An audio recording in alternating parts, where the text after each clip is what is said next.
Welcome back to the Collapse Life podcast. I'm Zara Sethna, your host. Today, we're talking about what it's like to be a 3D thinker in a 2D world and why our current education system does a lot of people more harm than good.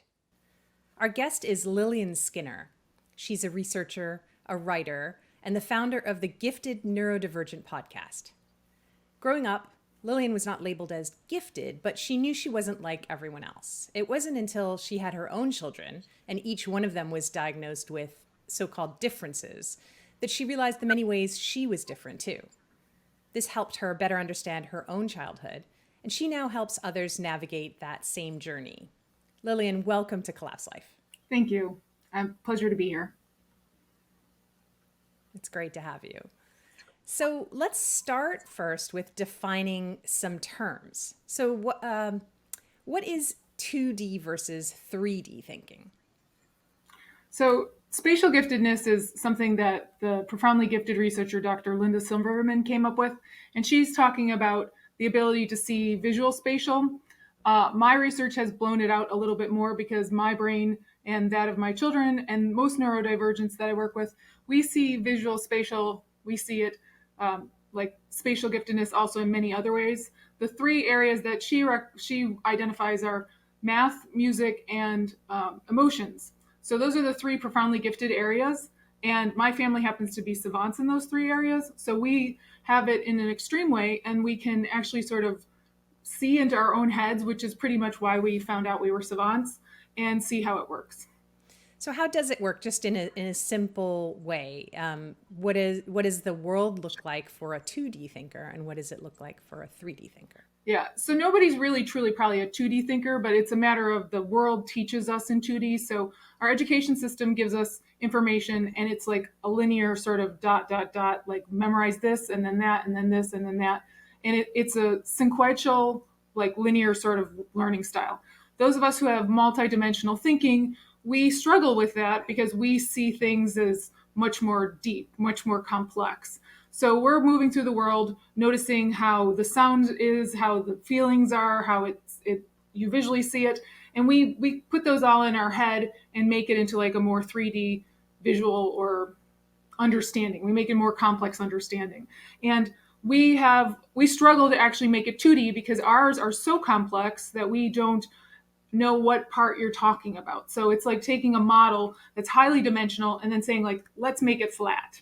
And that's what you're going to memorize. And the person's like, but which angle are you looking at it from? And we're unclear because we see so many more. And our school system has made it that way so that it's able to tell you what to think, essentially. And those of us who think for ourselves really independently struggle with that. Right.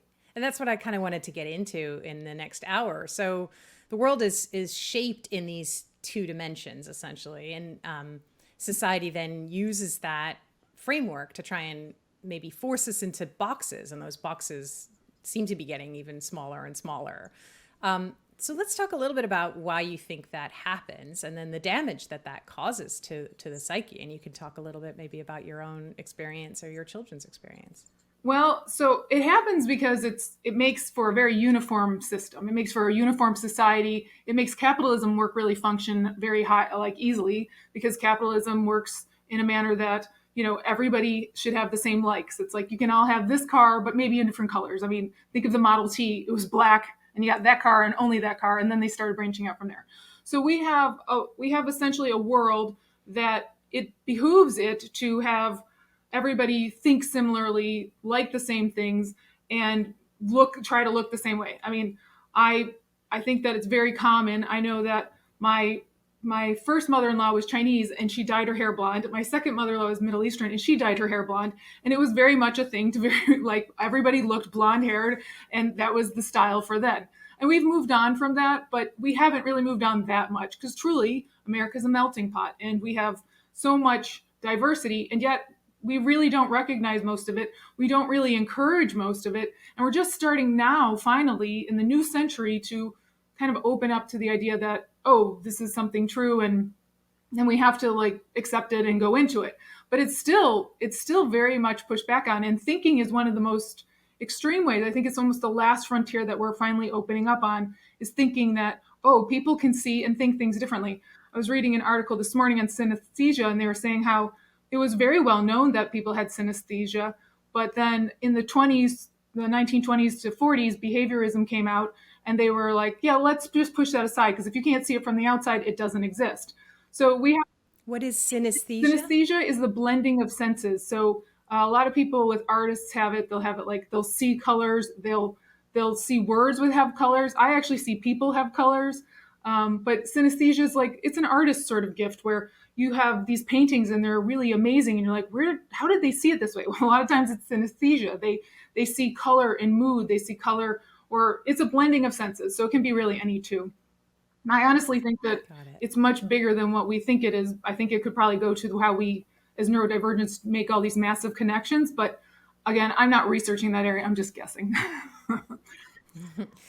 I read that about 15 to 20% of the US population is actually neurodivergent. So let's define that too. What is neurodivergent? Because it's a somewhat new term. Yeah, I mean, it's not it just means like those who can see essentially 2D and 3D, but it's the types that are highly sensitive. I think actually Elaine Aron, who wrote the book The Highly Sensitive Person, and she's the one who coined the term highly sensitive. So highly sensitive people take in more sensing inputs, so therefore they have more complex models they're making in their subconscious, in their head, and as a result they sort of sense more, they have higher feelings. And then you move into neurodivergence with autism, ADHD, learning differences like dyslexia, dyscalculia, and that sort of whole thing. But it's still a spectrum. You know, there's people who have it at the top and the bottom of sensitivity, and they say 20%. I've seen other things that say 30%. It's somewhere in there. I actually think trauma might contribute to your higher sensitivity, because people I know that have gone through trauma are much more sensitive after the trauma, and now all of a sudden they're neurodivergent. So it's an interesting thing. I mean, I think quite potentially we all might become neurodivergent as trauma increases in the world, but it's something that we should know about, and I'm actually exploring to see the benefits of it. Definitely. Yeah. So this channel, as you know, is all about exploring the world and the way it's changing. And part of that is this control grid, which is getting even tighter. And you've kind of alluded to, and we've spoken before about how setting up society in a 2D way is helpful for that lever of control. So we have this huge complex society now. It's possibly on the verge of collapse. So let's talk a little bit about how 3D thinking or 3D thinkers like you can help lead 2D thinkers into a better future. And what are the challenges too? So, of course, I mean, I think personally being a 3D thinker is a necessity, because I grew up kind of on the outside, because I was a different thinker and because I was constantly being denied my own reality. I had to learn to kind of balance the, what I was told and what I knew for myself, and find my reality in there, because otherwise I would have gone insane. I mean, really, that's truly it. And now we have this place where pretty much anything's on the table. The internet has made so many conspiracy theories, and I'm not sure which ones are true, but I think there probably some are true, or parts of them may be true, because we have been lied to. We have been told that things were absolutely only a single way, and they weren't. There's a multitude of ways, and even the way we were told might have not been true. So the way I look at it is you have to really get in touch with yourself. And being a 3D thinker is part of that. You find out who you are, you go into what you are, what you understand about yourself. Your sensing is a whole level of knowledge about the world that we have just pretended didn't exist. And the higher sensing you are, the more those emotions come up, the more intense they are, the more you can't ignore them. And we've been told to just pretend it's not there. But that also makes you very controllable. And I kind of think this is a horrible example, but the people who are 2D thinkers and the people who are 3D thinkers, I kind of think of cats and dogs, because cats are self-aware. They're like, yeah, I can take you or I can leave you. I know what I am. I'm going to do this and move through the world in my way. They're hunters. They're very independent. They know how to sort of scan the whole world and go out and make their place and live and survive. But dogs are waiting for you to give them a command. And dogs tend to, when they lose their owners or they lose their homes, they'll kind of develop a pack, but the pack's loose. there's not really any organization to it. Whereas cats, they're on their own. They know what they're doing. Like you can throw a cat out anywhere and it will survive. So I think because we're going into so much chaos, because we're going into like potential collapse, because we really don't know what the future is going to look like. And even the data we're given, we're not sure if it's accurate. We don't know if the pictures are real. We don't know that the content is real. We have to become very discerning. So I think we should all start to be a little bit more cat-like and, very self-aware, very self-assured, and move through the world like, yep, this is my domain and I'm going to know it. And I'm going to be sure of what I know, and I'm not going to like trust as much. And that's a horrible thing to say, but also a very important thing to say.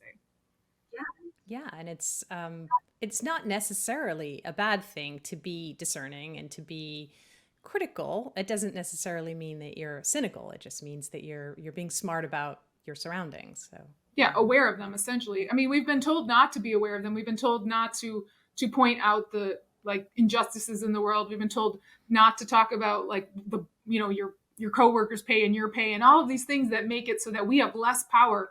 And that's changing now. Now we're talking about those things. Now we're saying, hey, this doesn't seem to be kosher. This doesn't seem to be okay. Why are we doing this?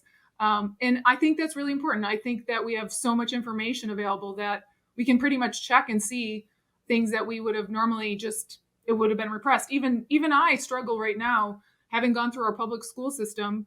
I struggle to say my truth because I feel like I'm bad. I feel like I'm not supposed to say my reality because I was told for so long, no, you're not allowed to do that.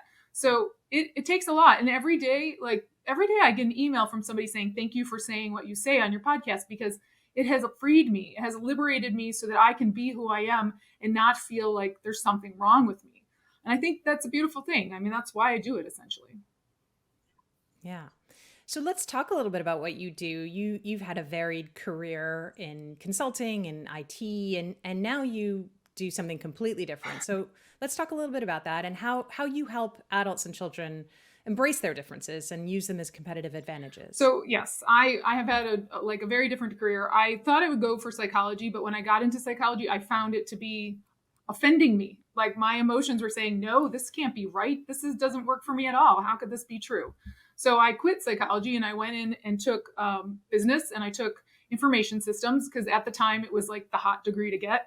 And I'm really glad I did because I got a great job and I bought a house right away and I was able to live a pretty decent life and put my kid in private school, and it was a great deal.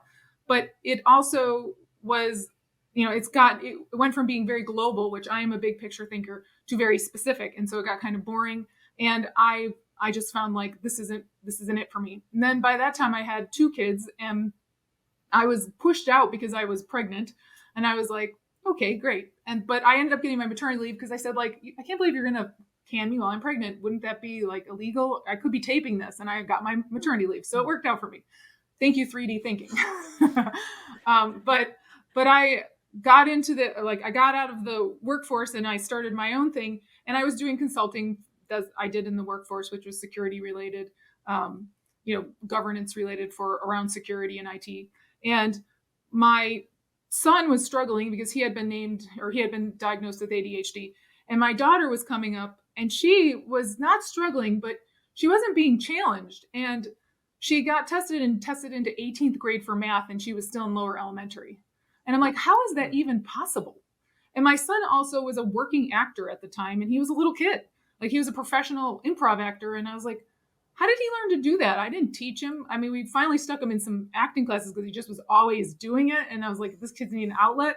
But then he went professional right away. And I'm like, how did you do that? Well, that's where I found out we learn from sensing. Like those of us who are really high sensing people, we actually learn from the outside world. And I realized I'm not even sure if our schools are teaching us, if this kid is 19th or 18th grade for math and she's like not been taught this. And I realized that the creatives learn deductively. We actually take in all these inputs and then we deduce downward to understanding how we move through the world and what's accurate for us, or what is realistic for us. So we are constantly cross-referencing from all of our sensing points. And then we sort of take our conscious brain and then we're like, well, why would this be conflicting? Or where's the theory in this? And we sort of figure it out for ourselves. So we have this theory that we must be schooled, But really, schooling is relative. I mean, schooling is everything. Schooling is living. And if you are someone who's highly creative, if you're somebody who's high sensitivity, you never really grow out of your toddler style of learning. So our school system doesn't recognize that. They don't actually go into that. They don't make it an asset. And so I pulled my children out of school. And my first one literally went through every style of schooling there ever history in mankind was, except for Waldorf. But we went through like private schools, we went through Montessori schools, we went through immersion schools, we went through immersion in Montessori schools. We went through public schools, we went through performing arts schools, we went through STEM schools. I mean, you name it, I put that kid in it because I was like, somewhere you're going to be successful. And like, I think it probably made him a brilliant kid because he just had met so many people and went through so many different styles in so many different ways. And he ended up going into modeling and acting like while he was in high school and then moved to LA and New York.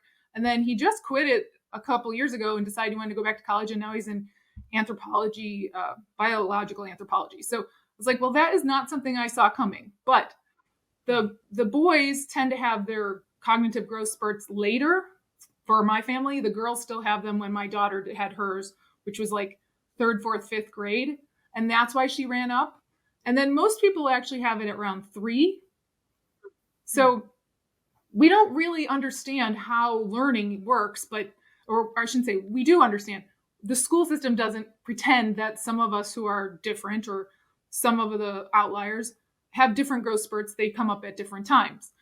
So we weren't fitting in, but it wasn't that we weren't fitting in because we were stupid, like they were saying, or broken. We were fitting in because we were really exceptionally different. So what I did learn in the whole process was that no matter what I did with my kids, they learned. And when I pulled them out and let them unschool, they went up 4 grades in 6 months. And I was like, I'm not really sure that school's actually teaching us, which led to a whole thing about conditioning and learning about the 2D and the 3D. So it went from there. But I do think that we have so much abundant information now with the internet, with AI, with all of these applications that are out there. And then we just have the world, which we lose when we go into the school setting and we sit in a classroom and we're lost of that. We're actually reduced in what we're taking in. We're reduced in the education we're learning. And then we're learning it very boringly in these textbooks when I swear to you, my middle kid, she never really took a history class. She just read like the Magic Tree House when she was a kid. And she has always scored 99th percentile in history. And it's like, really? You could read all those books at like 9, 10 and be done with history for all of the high school. Like, wow. Yeah. So the idea that we don't learn is kind of, it's a sad thing because I think they're really traumatizing a lot of brilliant people, a lot of everyone really, that learning is easy. People enjoy learning. And the way we naturally learn is multidimensional. And by making it 2-dimensional, they're teaching us really how to just be uncomfortable and work for others. But that may not be the future. That may not be around. Yeah. So just to kind of close the loop. So you've taken your own personal experience with your own life and your kids, and you're now using that to coach others? So right? I'm probably a philosophical consultant because coaching is such a broad term anyways. And really what we're talking about is I sit down with people and we figure out what their gifts are. Overexcitabilities, all of those things that we're taught that you're not supposed to have in the system actually are part of you learning. They're kind of fostering your teaching. So what I do is I sit down with the person, we go through what their medical records say, what the world has told them about themselves. And then we talk about what they are, what they like to do. Because when I let my kids go into what they like to do, and when I went into what I like to do, and when I get my clients going into what they like to do, they blossom. And then learning it's like not work. It's something they're just running, doing, and it's a part of their lives, and everything is learning. So I don't have a formal process for each person because I really let them lead because it is their process. They're trying to find themselves. We're trying to get them to see who they are and how they move through the world and what sensing they use most, and then how that manifests. Because I know personally for me, I pull in, I'm a people savant. Like I'm an emotion savant. So I pull in through people.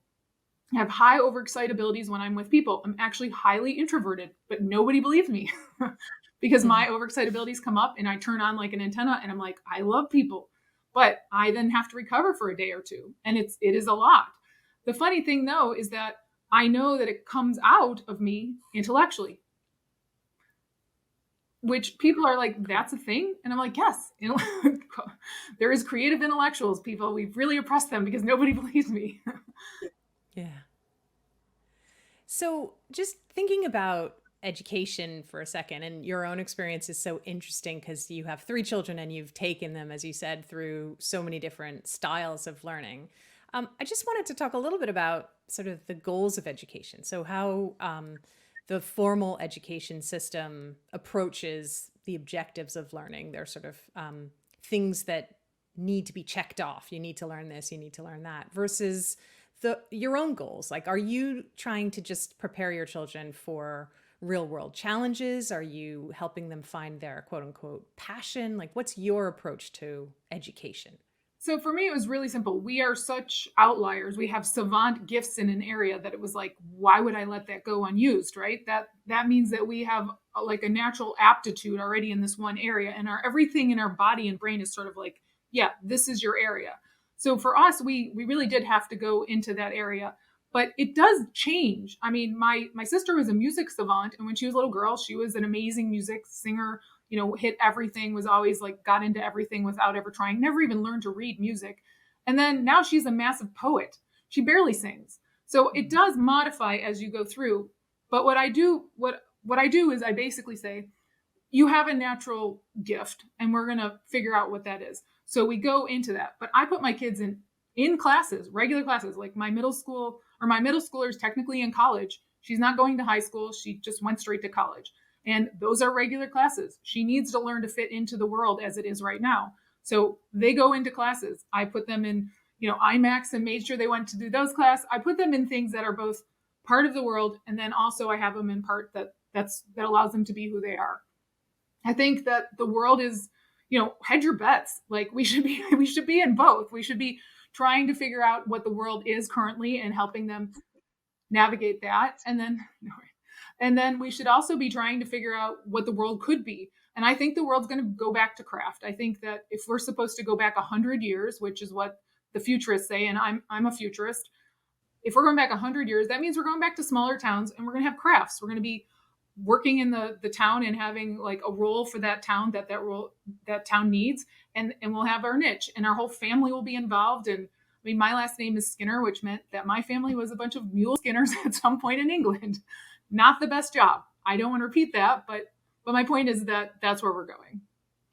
This is so interesting because it's come up in so many of the conversations that we've had here at Collapse Life in a way that the future harkens back to the past, but also brings the technology that we have in existence. So looking at maybe more approaches or philosophies that we've lost along the way, but then marrying them together with the technology that we have. And that kind of leads me to this other thought, which is that there seems to be more recognition now of divergent ways of thinking. But at the same time, the act of thinking is actually under threat by artificial intelligence. So what do you think, as someone who worked in IT, what do you think is the role of AI in all of this? Is AI the ultimate 2D thinker? So it is. I mean, really, truly, it will be able to pull all that 2D thinking. And what we will use it for is the gaps between. I mean, the way I'm setting it up, I'm building an application that uses AI that teaches in a creative way. Creatives notice the negative space. Most people are taught to notice the white space or the positive space. So because we sort of back deduct into the white space or the positive space, we're excellent with AI. We're naturally already primed for using it. And I think everyone's that way. Like I said, trauma will make you more high sensing. So really, truly, we're moving from the way where we were a 2D thinker in a society where we followed the rules of society and we sort of gave up a big chunk of our intelligence so that society led us and we trusted society to deliver for us. But back in the other times, you hunted, you wove, you sewed, we did everything because those things weren't available to us. So we're going to have this hybrid where I don't know that the infrastructure, like they talked about, all of the seas and all of the transport back and forth, that's going to fall apart. The US is no longer going to have those channels open and they're not going to be keeping them. So that means we're not going to be getting all those cheap goods over. It means we're going to be making them here or we're going to be making them at home here, Right. So those of us who are creatives, we're like, great. I mean, my kids, I'm like, well, maybe you should learn to make that yourself, because you might be making it by the time you're an adult, or you might be making it in 20 years. And this might be something you just need to know. I do put my kids in like a lot of different classes, one of them being first aid, because I think it's really important that they're aware that they could save a life, and they're not just standing there with their mouth open. Like, they're going to be out in the woods, or they're going to be in situations where they're going to need to be able to act fast to help somebody. I put them out there for self-defense. I put them out there for like a multitude of things that we sort of lost. I remember doing them as a kid, and then they went away. And I thought, why is that not there anymore? So we brought them back for our family. I think that's going to happen for everyone's family. I think we're moving back to the time where you went to your local community center and you got everything, instead of going to the local strip mall and you're using, a chain of some sort that has this one size fits all. Your local community center actually had a person who was doing it for you, for the tiny group that was there, and would come to your house and do custom and like meet you where you were at. We've lost that. That's a sad thing. Yeah. One thing that I think a lot of people, when they're thinking about homeschooling or different approaches to learning, they think, well, but if my kid doesn't go to school, then they're going to miss out on all the socialization and the teamwork and the collaboration that comes from being in, the regular school system, I guess. So how would you respond to that? How do you tackle that? It depends on the kid. I really, really does. Because my middle one is an introvert. She is exhausted by her peers. My other two kids are excited by their peers. So I put them in as much as they want to go until it becomes too much, or they're just stopping, like they're just stagnating. And I say, you need to keep going here. So it really does depend on the kid. I mean, I think the one thing about today is that there's so many options for education. They have online school. They have school that you can put your kid in. They have school that you can like drop your kid off and they can live there. I mean, there's really more options than there ever been before. And even if we go backwards 100 years, we're still going to probably have some level of online school. So we could easily introduce our children to other countries. We can put them in foreign language immersion online, and then still have local people that are going to build relationships with them. I mean, we really do need mirroring. Like we will have lost this fact that humans learn by being with other people and going back and forth in the Socratic method of like just engagement and learning. That is a huge way of being for us. And we've let that go, but that doesn't mean that we can't bring it back. And I think we should. So what advice would you have for parents? You talked about helping people identify their own talents. And I know it seems like in society right now, there's a lot of talk about passion, which to me has just become this sort of overused buzzword. But so what do you think? Is there a difference between finding your passion and finding your talent? And how do you help identify that, especially when your kids are young? And as you say, they're changing. Today, they might be interested in one thing, and 2 months later, they may completely give up on it and try something else. So what advice would you have? I think that we should recognize that people have picture sizes. I mean, there are big picture thinkers, and then there are small picture thinkers, and then there are middle picture thinkers. So the first thing I did with my children was like, okay, what size are we? Like, where are you at? Where should I worry about like how much you need to see? My oldest is a huge picture thinker. My middle one's a little bit smaller. So my oldest cycled through a lot of things and then came back, and he went through so many different things, but it was still the same big picture that he was growing. So I didn't really restrict him. I mean, we have a budget and I couldn't let him do whatever he wanted, but we went into all those different things and we tried him out, and he sometimes left them pretty quickly and then he came back to them. And I just sort of let him organically be what he had, because he had a lot of trauma in the system where he wasn't allowed to be who he was. And I was trying to help him heal, and it worked. It worked beautifully. So I think child-led like parenting really is the way to go here, because we are moving into a new place. Passion is a funny thing, right? The neurodivergents have super focus and special interest, which you might want to equate to passion, but passion seems like it's like love. I mean, love can be fleeting. Like you can be in love with somebody and be like, this is the most wonderful person in the world. And then like 6 months later, you're like, this is the worst person in the world. And I think that we should just think of passion that way. It's like an intense feeling about something, and super focus and special interest is an intense feeling about something. But the child doesn't mean that they're going to be in that thing forever. They're just learning about that thing and building their world and knowledge around it. And then they'll apply it to other areas and other areas and other areas. And since we're going to a time where we are going to be multifaceted many hat wearing types, how can you go wrong by letting them like sort of follow that? We've gone through what 250,000 years as humanity, as its current state of like human beings, and only 30,000 of those have been in society. So the vast majority of us, we've gotten along just fine without a formal society telling us what to do, what to wear, where to go to work, how to work, etc. And I mean, if you just look at it that way and realize that we're now going backwards somewhere that's going to be between all those things, now's the perfect time to just open up the whole box of like, let's try everything. So for a lot of people, that might seem pretty daunting.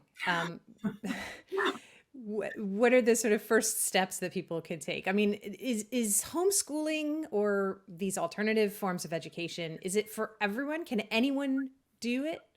I mean, it depends on the want. That's the first thing. Homeschooling is a funny thing because it's like you can school anyone anywhere. It doesn't need to be at home. But the idea that you're bringing home and giving your child a curriculum is another story. Our schools gave specific curriculums because they were trying to get you to a specific role in the world. Now, if that role's going away, then, well, that curriculum's not applicable. But I do use curriculums. I take the curriculums that people have. I know my one kid really likes math and science, and we go through all the curriculums there.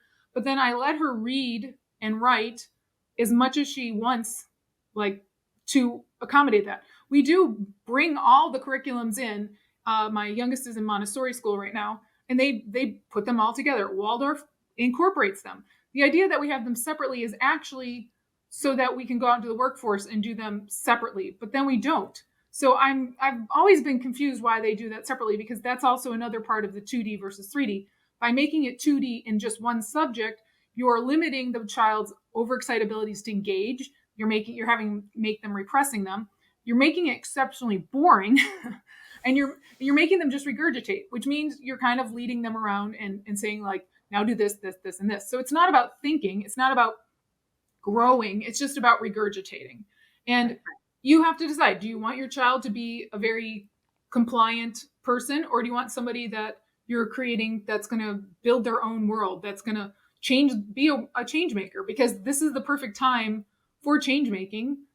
Like you get to decide though whether or not you equip your child with that sort of skill set.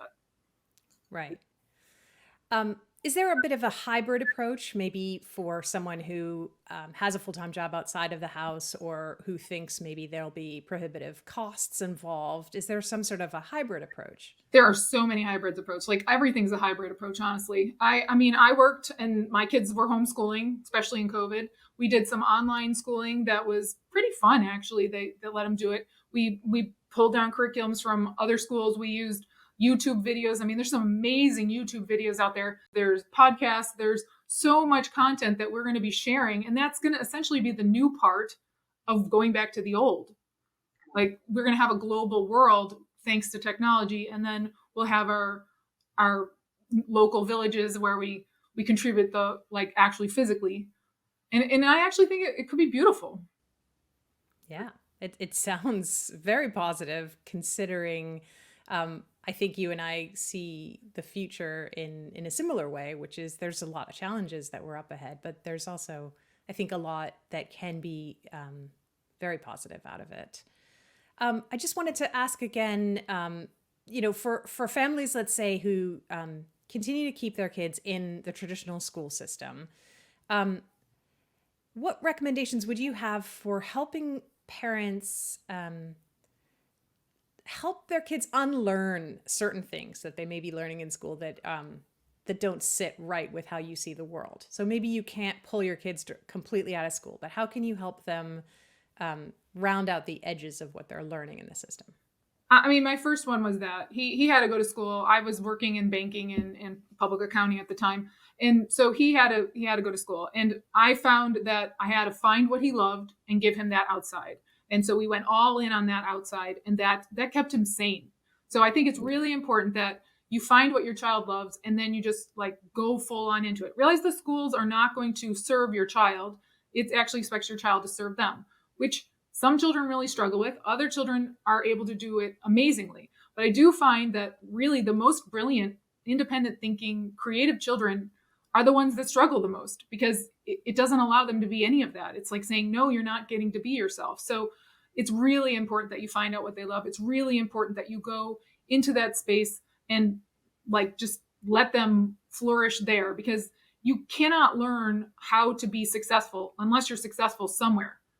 I mean, you have to be given the space to do it. And I don't think school does give some children any space to be successful. I mean, it really is set up so that we all exalt a few and the rest are like literally, I mean, if you're exalting like one or two, you're telling the others that they're not worthy. And we should recognize that. Like, this is not a like collective lifting up. This is a collective lift pushing down, with the exception of a couple. So I think parents, I mean, I went through the public school system. My parents were highly creative. My family's highly creative, and we struggled, but we did focus on things outside of school. I think that's what you have to do. As long as your child knows what they're good at, and they know that they've got a space in the world for that, they have something to look forward to. Yeah. Yeah. And it seems like schools largely are not very good at helping kids find what they're good at. And that ends up making the kids feel like they're not good at anything. And so they already have this sense of failure before they've even grown up. Yeah, I mean, they feel like there's no place for them. And how do you grow up when you feel like there's no place for you? Because you just left with kind of an empty hole, and you're like, well, where do I fit?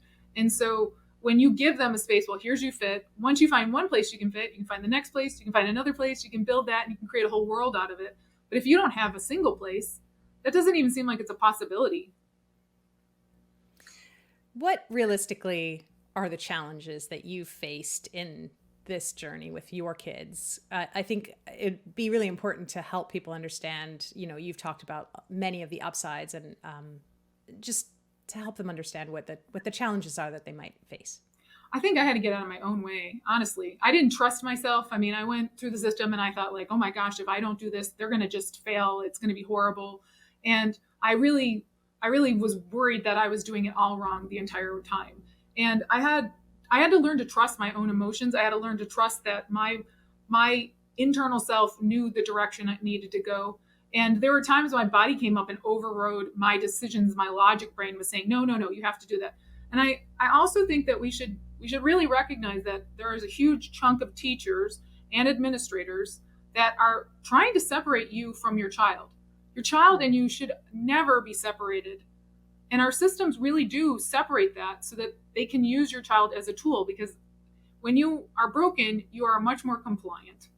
And you shouldn't let them break your children. You shouldn't let them, because the world is going to be so hard. The only thing that they're going to have is love and self-understanding and compassion. And if they don't have those things, I don't know that they're going to be able to find a community that will take them. I really do worry for the kids who didn't learn compassion and connection, because I wouldn't take a narcissist in a small community. We're going to be driving those people out in the future, not exalting them like we do now. So I think now's the time to teach your children how to be a part of a community, how to be good people. I think that's great. What other parting words would you have for our audience? What do you want them to know that I maybe didn't ask? There is a saying in the gifted community, and it says, the body always knows, but the mind will lead you astray. And I think that's a true one. So know that sometimes your body comes up and says, no, it's probably the body's right. So is that intuition? Is that just listening to your gut, so to speak? It's sort of listening to your gut. I mean, like it's your emotions saying that. Yeah. So your emotions are saying it. And I wrote an article just recently that said, like, basically writing is channeling. It's taking intuition and putting it to cognition. And we have not been taught that, which is crazy. We should be we should all be have taught that how you take your intuition and make it into full realized cognition. And your body is saying a message. So go into the message, figure out what it is, realize it to full cognition, and you'll always be on the right path. Amazing. Thank you so much for being here, Lillian. Before we let you go, how can people find you, learn more about what you do? Well, I'm on Substack under Gifted ND, and then I'm also giftednd.com, which is just the gifted word with nd.com. And you can reach out to me through Substack, or you can reach out to me through the website. I put my podcast on the website as well, so people can find it there. But I just want to thank you for the opportunity. It was a pleasure talking with you. It was absolutely our pleasure. Thank you so much for first of all reaching out, but also for being with us today. And I hope that you'll come back and continue the conversation with us. Anytime. My pleasure. Well, that was certainly an eye-opening discussion for me, and I hope you all enjoyed it as much as I did. We'll be posting more great content like this on Rumble and YouTube every week, so please like and subscribe, and definitely feel free to let us know what you think in the comments. Be sure to also follow us on Substack. We have new stories coming out there every week at collapselife.substack.com. We're also on Twitter at collapse_life. It's hard to believe that we're already here in the holiday season, and it's hard to believe how far we've come with Collapse Life in just 3 short months.